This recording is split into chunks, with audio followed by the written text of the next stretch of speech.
Welcome to everyone in this snowy and windy Tallinn.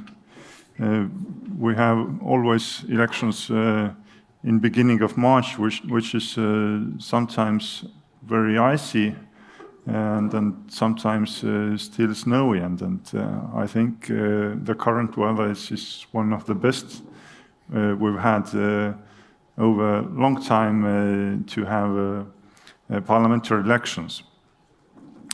I'm very pleased to see so many international observers or our colleagues from other countries abroad.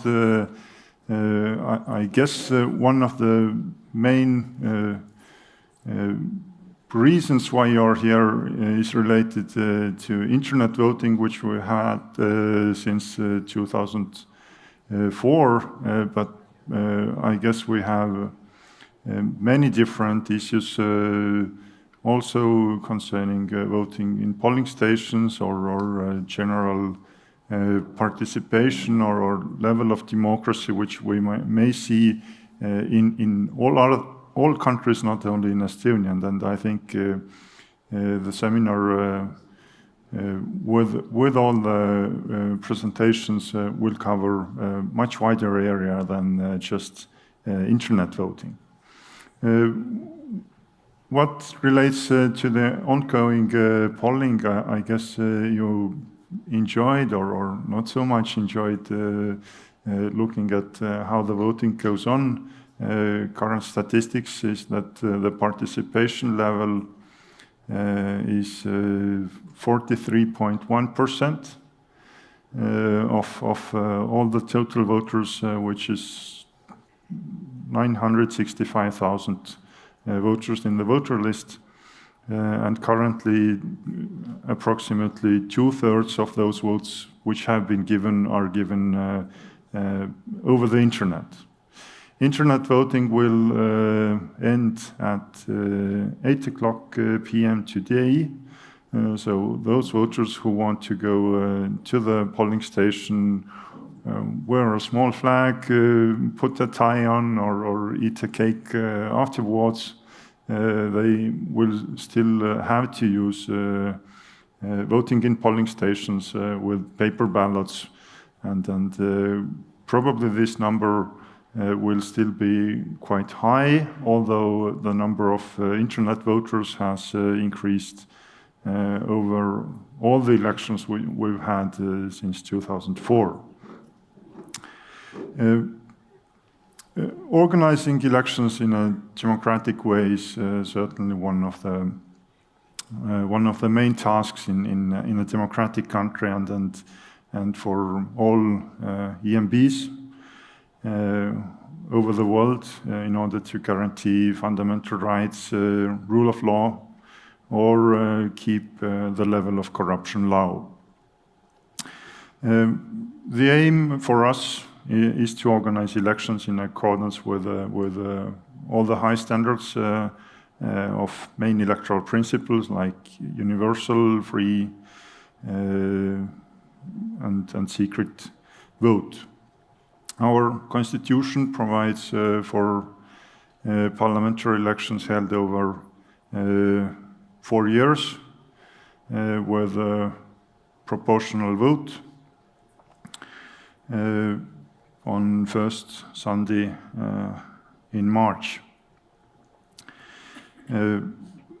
We haven't had or held early elections until now since re-independence in 1991. We were rather close, I would say, last year with some kind of government crisis and discussions about holding early elections.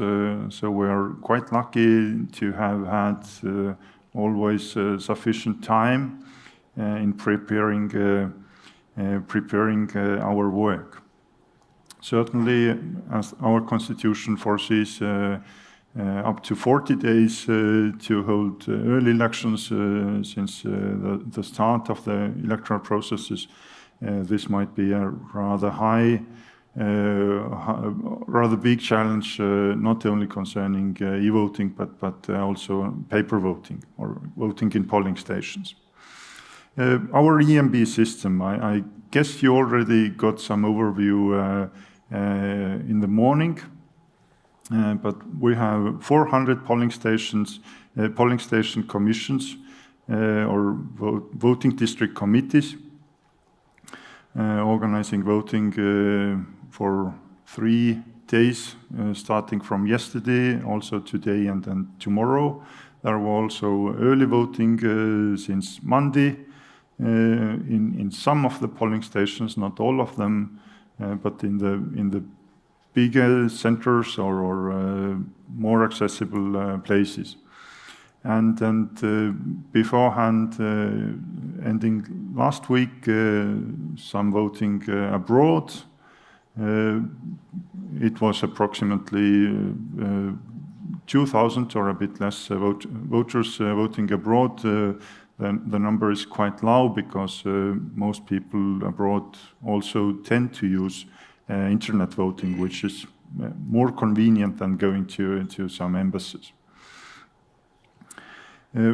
We have 79 municipalities with legal secretaries of them organizing the work of polling stations within those municipalities. We also have special counting commissions, as not the polling commissions are doing the same job.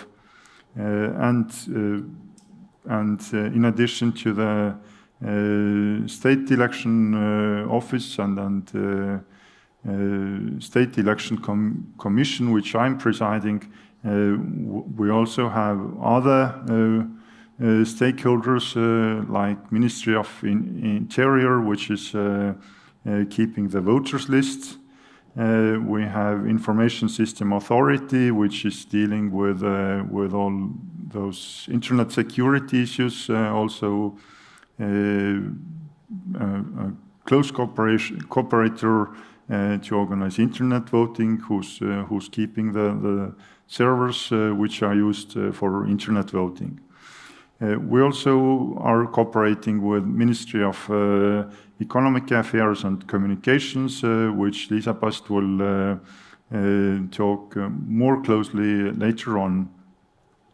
And of course, municipal councils who decide on the composition of the local election committees, Supreme Court, which decides on the complaints, electoral complaints, as well as private companies, private IT sector companies like Cybernetica, SK Solutions, who are helping the state election authority in programming, keeping the IT systems update.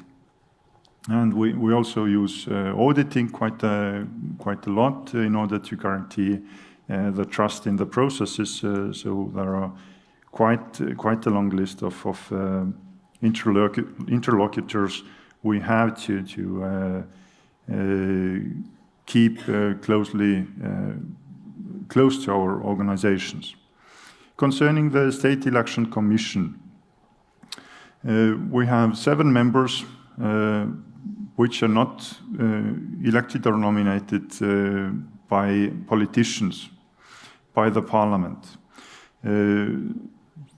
It's an independent commission which tasks have changed over the time. A couple of years ago, quite a lot. Now the State Election Commission members are nominated either by the Chief Judge in the Supreme Court, who nominates 2 members out of the judges, one from first instance courts and the other one from appeal courts. Then one member of the State Election Commission is nominated by legal chancellor or ombudsman, one by the state auditor, one by state prosecutor, won by the chairperson of the state secretary or government's office, and the last one representing IT auditors nominated by auditors board. That kind of composition has quite a long time, I think, helped a lot to protect the trust or keep the trust level in election administration very high. We have been happy to have already from the beginning of 1990s a very high level of trust in electoral processes, which is now decreasing or backsliding, or there are some cracks. One of the main opposition parties is arguing already before the elections are held that the election results are stolen, which is kind of Trumpism we can see in many countries, and which I guess is a big challenge for many of you as well. What we are doing in order to fight against it or to improve the trust is trying to give more and more explanations in the media for the public on our webpage how all the system works. But this is not easy. First of all, internet voting is a complex issue which can't be explained always in a very simplistic way. Of course, we can explain like having double envelopes with one envelope containing the name and then bringing some similarities to internet voting, but people are not very, let's say, easily trusting those explanations, and there are very few people who could read all the code in those programs, and still there's some kind of chance of having loopholes. But having wide observation possibilities also over the internet, so all the observers don't have to be present here in Estonia in order to observe internet voting, as well as of course auditing are let's say the main points how we can ensure large level of trust. But as I said, the number of internet voters currently is like 2/3 or even bigger. In the end of the day tomorrow, I think it's of course lower, like 50% or somewhere there. But it's still quite a big part of population who doesn't see any problems in the trust level. Currently, what are the main challenges for the election organizers? We have had some technical problems with the voters list, as the Ministry of Interior made quite a big number of amendments which came very late, just the end of last week or in the middle of last week, like more than 7,000 amendments in the voters list, updating either the names or what were the more serious concerns, updating the addresses of the voters, which means different candidates lists also for those voters. The problems were not present for those who are voting in polling stations, as these IT systems were updated in time. But we had problems in updating the internet voters list in the internet voting system based on this voters list in time. We didn't manage it. It came out just on Monday morning when the internet voting started that there are still some problems. 63 or something like that voters voted in another constituency, voting for candidates who they should not vote for. Well, the State Election Commission said that those votes can't be considered valid in the end of the election. Those voters have to re-vote either over the internet or in polling stations. We sent emails to those voters. We sent SMSs on Wednesday. And this has been high up in the media, but certainly this has some kind of impact in the trust in the internet voting in general. We have had some complaints in the State Election Commission concerning observing elections. Observation is very, very, let's say, liberally regulated in our election code. Everyone who wants just steps in the polling stations and asks information, can see everything what's going on. So there's no registration necessary, nor can those observers be sent out unless they are, let's say, making some disturbances in the voting. We've had some complaints concerning those possibilities, probably due to some training shortages. Those, well, let's say, not always those observers act in a good manner, in a let's say, like we would like to see them act, but they are sometimes rather, let's say, negative, asking questions which may be considered as disrupting all the processes. We have had also some, let's say, not formal complaints, but a lot of complaints in Facebook groups or social media concerning not only vote buying but also hacking the system related to the secrecy of vote, etc. State Election Commission is not organizing, let's say, all the electoral processes, but is more like an oversight body.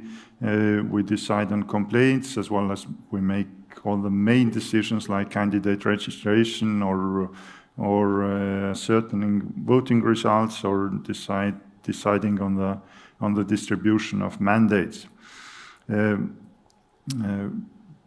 But quite often, let's say, those problems which we can see in social media during the election time, we see some formal complaints just after. Next week, very often those complaints might be just asking the internet voting results to be annulled. So there's still quite a lot of work for State Election Commission to be carried out after the after the voting has been closed. Well, I guess I will stop here now. And we will have a discussion in the end of the seminar. I will also give some closing remarks in the end of the seminar before we have dinner here. But now I'm pleased to give floor to Mr. Arne Koitmäe, who's head of State Electoral Office.